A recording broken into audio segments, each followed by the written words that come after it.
pessoal, tudo bem? Hoje eu tô aqui para gravar o nosso segundo episódio da série sobre as intervenções que normalmente são realizadas durante os partos chamados de normal aqui no Brasil. E a intervenção de hoje é uma intervenção muito pop, porque ela é muito popular mesmo, já que normalmente quem pede essa intervenção são as próprias gestantes. Vocês aí do outro lado devem conhecer alguma gestante, isso se não forem vocês mesmas que utilizam aquele discurso. Eu quero um parto normal, desde que ele seja feito com anestesia. Pois é, gente. Sabe quando a gente descobre uma coisa meio óbvia, que a gente nunca tinha parado para pensar, mas quando a gente para pensar, parece que a gente descobriu a América? Então, para começar esse vídeo, eu vou iniciar uma explicação mais ou menos nesse estilo de descoberta da América. Eu vou falar sobre a diferença entre a anestesia e a analgesia. O que a gente costuma ouvir por aí são gestantes dizendo que na hora do parto querem uma anestesia, mas na verdade não é isso que a gestante quer. O que a gestante precisa na hora de um parto normal é de uma analgesia. E eu vou explicar essa diferença para vocês. Então, quando a gente procura no dicionário a diferença entre anestesia e analgesia, a gente percebe uma coisa muito clara.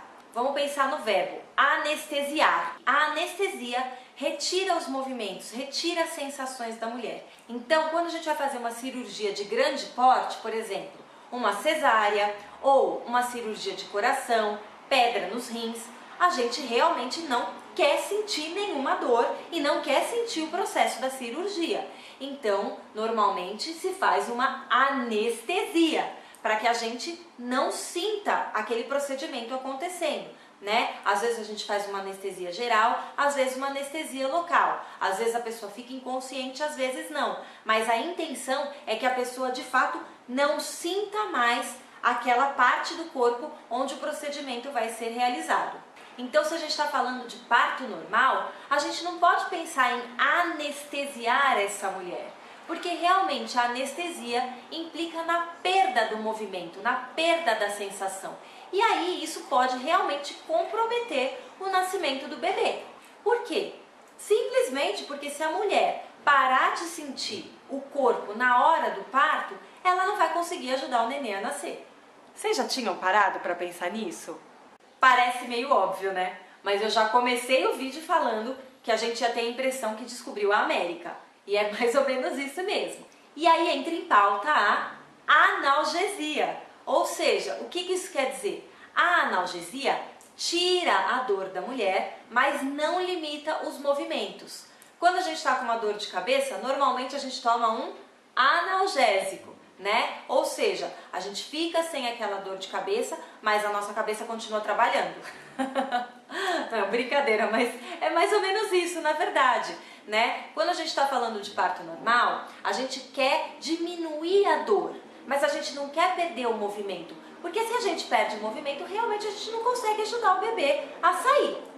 E olha, gente, eu sei que tem mulher que tem tanto medo, mas tanto medo do parto, que se pudesse, realmente tomaria uma anestesia geral para dormir na hora do bebê nascer e não precisar fazer nada. Eu sei, mas isso é por conta do medo. Então a gente realmente precisa trabalhar esse medo e a intenção desses vídeos que eu tenho gravado também entra nesse trabalho, né? Eu tenho a intenção de ajudar vocês a desmistificar todo esse universo do parto para ajudar a lidar um pouco melhor com todo esse medo e essa ansiedade que a gente fica quando a gente está grávida. Não existe a chance de tomar uma anestesia geral para fazer o bebê nascer assim por pura vontade. Então, vamos nos informar para ter um nascimento respeitoso e o menos doloroso possível. Como eu falei, realmente a maior parte das mulheres que já inicia o pré-natal querendo uma anestesia, normalmente quer essa anestesia pelo medo, né? Pelo medo da dor, né? Então a mulher não consegue nem imaginar como ela seria capaz de lidar com essa dor sem ter algum remédio para ajudar, né? A mulher não se sente capaz de passar por esse processo, de tanto medo que ela tem. E muitas mulheres costumam falar que são muito fracas, que tem medo de tudo, que qualquer dorzinha já incomoda e que tomam remédio para qualquer dorzinha. Inclusive, eu mesma era uma dessas mulheres, tá, gente? Eu tinha muito medo da dor e eu realmente sou bastante fraca. Eu não sou muito de tomar remédio, não. Eu costumo aguentar a dor na raça, mas eu sou fraca, assim, qualquer coisinha me machuca. Se eu bato o braço, bato a perna, já sinto dor. Então, assim, eu sou uma pessoa meio fraca e eu mesma me questionava, será que eu vou aguentar? Mas a gente se surpreende.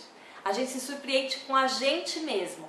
Porque, na verdade, nós somos capazes de parir. Né? A natureza nos fez assim, a natureza deu essa capacidade para a mulher, né? De ter um bebê. Então a dor quando ela é natural, ela é uma dor suportável. Realmente existe sim uma escala de dor maior para algumas mulheres, né? E para algumas mulheres é mais difícil lidar sim com essa dor, mesmo sendo a dor natural, né? Ou seja, a dor que não está sendo provocada pelo sorinho na veia. Se você ainda não assistiu o meu vídeo anterior que fala sobre a primeira intervenção, que é sobre o sorinho na veia, assista para entender o que eu quero dizer quando eu estou falando sobre dor natural, tá? Mas é isso. Quando a gente está falando num parto que está sendo acelerado, né, pelo sorinho na veia, a gente já sabe que essa dor é muito maior. Né? Agora, existem sim mulheres que às vezes sentem muita dor mesmo não tendo o sorinho na veia e optam pela analgesia. Mas em geral, quando a gente está falando da dor natural, ela é uma dor administrável, principalmente quando a gente pode utilizar recursos não farmacológicos para alívio dessa dor. O que eu quero dizer? São métodos naturais de alívio, métodos não invasivos, né? E métodos que são sim muito eficazes. Tem gente que duvida, né? Quando a gente fala método natural, esse povo hippie, incenso. Os métodos naturais de alívio da dor são maravilhosos. Gente, juro, tem muitos métodos naturais que funcionam. Realmente eu acho importante eu frisar isso porque muita gente pensa que é papo de gente natureba. Tá? E eu vou deixar muito claro que eu não tenho nada contra os hippies e nada contra as pessoas natureba. De fato, eu sou um pouco natureba, tá? Mas a questão aqui é realmente frisar e deixar bem claro para vocês que os métodos naturais de alívio da dor são eficazes de verdade. E aí a gente tem vários métodos. A gente tem imersão na água, então alguns hospitais permitem que a gestante leve uma piscina inflável, outros têm banheira própria. Pode ser banho no chuveiro, né, imersão no chuveiro. Alguns utilizam a bola, sabe aquela bola grande de pilates, né, a bola suíça? Rebolar na bola ajuda bastante. Existem técnicas de massagem que podem ser utilizadas durante o trabalho de parto, que ajudam muito a amenizar as dores. E essas massagens costumam ser feitas pelas doulas, né? Então vale a pena para você que tem muito medo da dor do parto, considerar a possibilidade de contratar uma doula para estar com você ali durante o seu trabalho de parto.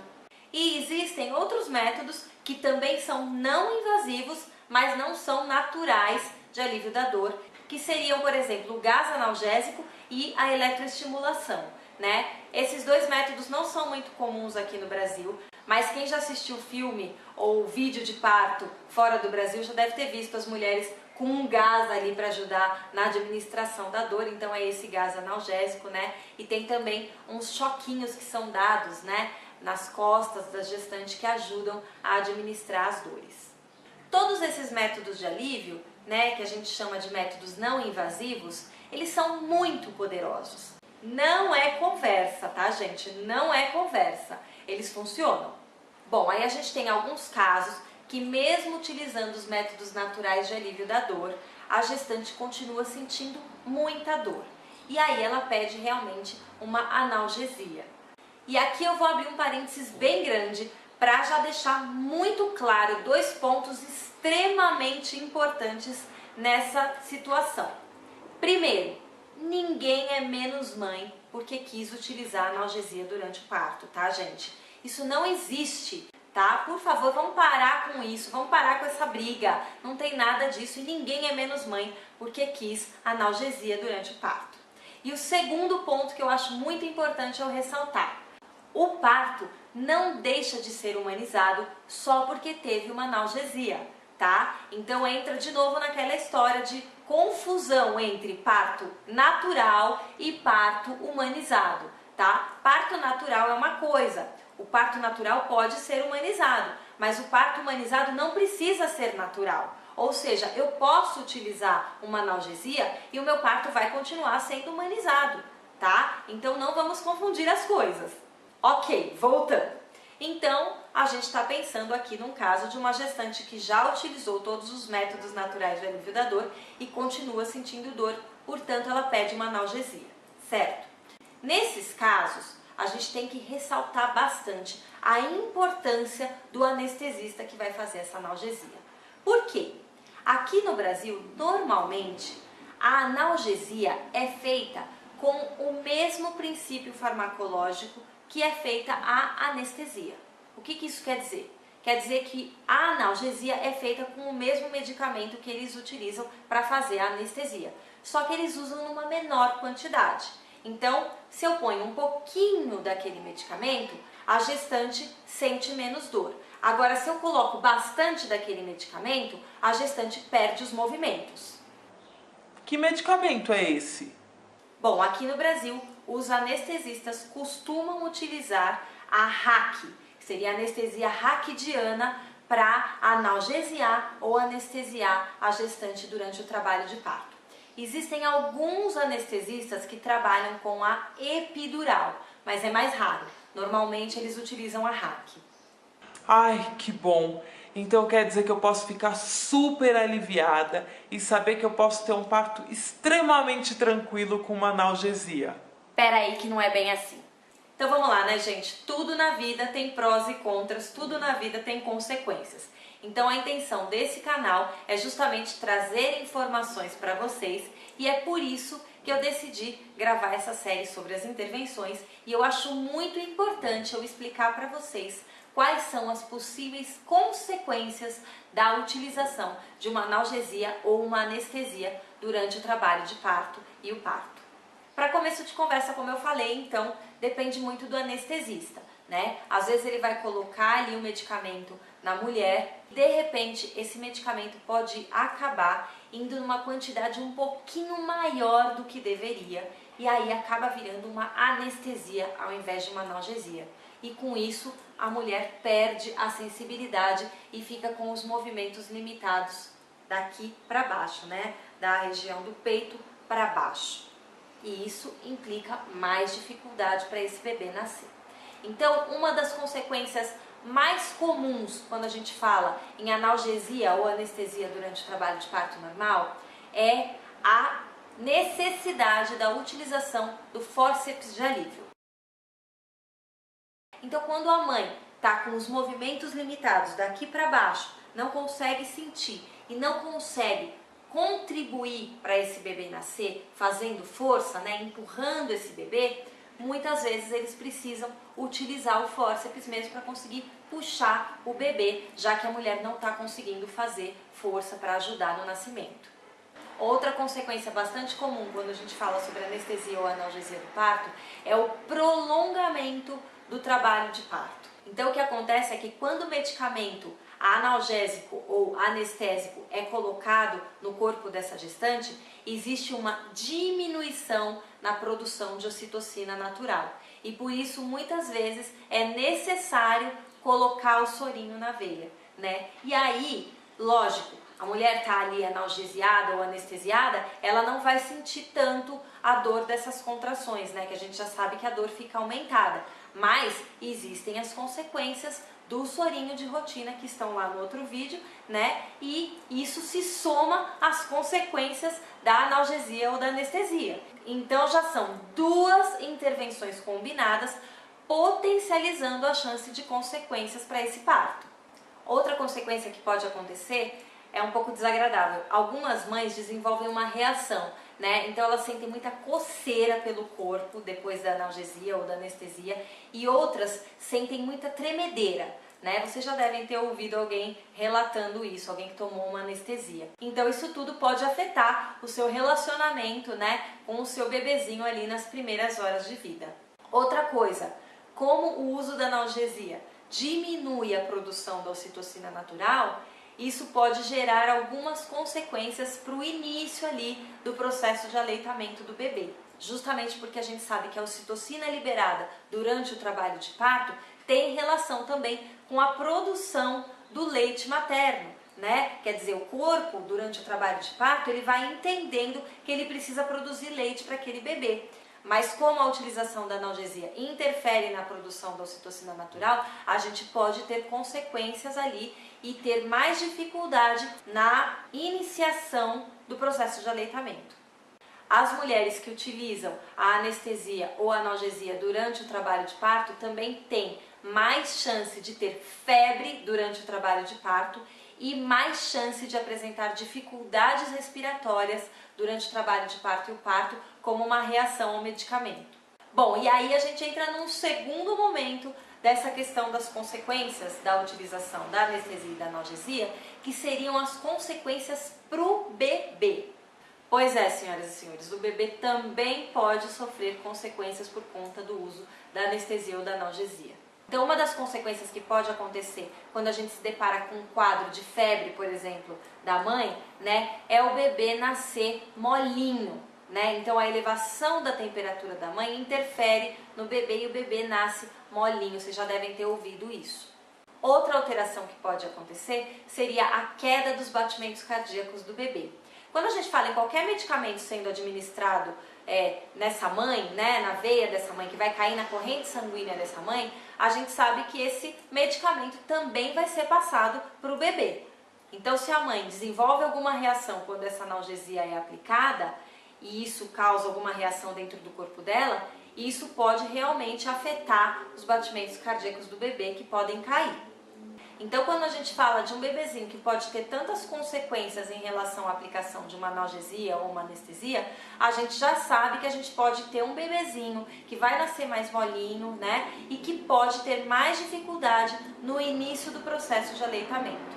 Então, vocês estão vendo que essa questão da analgesia não é tão simples assim, né? Ela pode produzir consequências negativas para o parto e a gente está mostrando aqui que a simples utilização da analgesia, quando ela interfere na sensibilidade da mulher, ela pode aumentar a chance da necessidade de utilização de um fórceps de alívio, né? Pode ser que os médicos sugiram que se faça uma manobra de Christeller. Eu vou gravar um vídeo sobre isso, já falei sobre isso aqui no canal, é uma manobra extremamente arriscada, né? A gente vê às vezes casos de maior índice de episiotomia sendo realizada por conta da utilização da analgesia e às vezes existe a necessidade de se fazer uma cirurgia cesariana por conta da utilização da analgesia ou da anestesia, principalmente quando a gente se depara com um quadro de queda de batimento do bebê.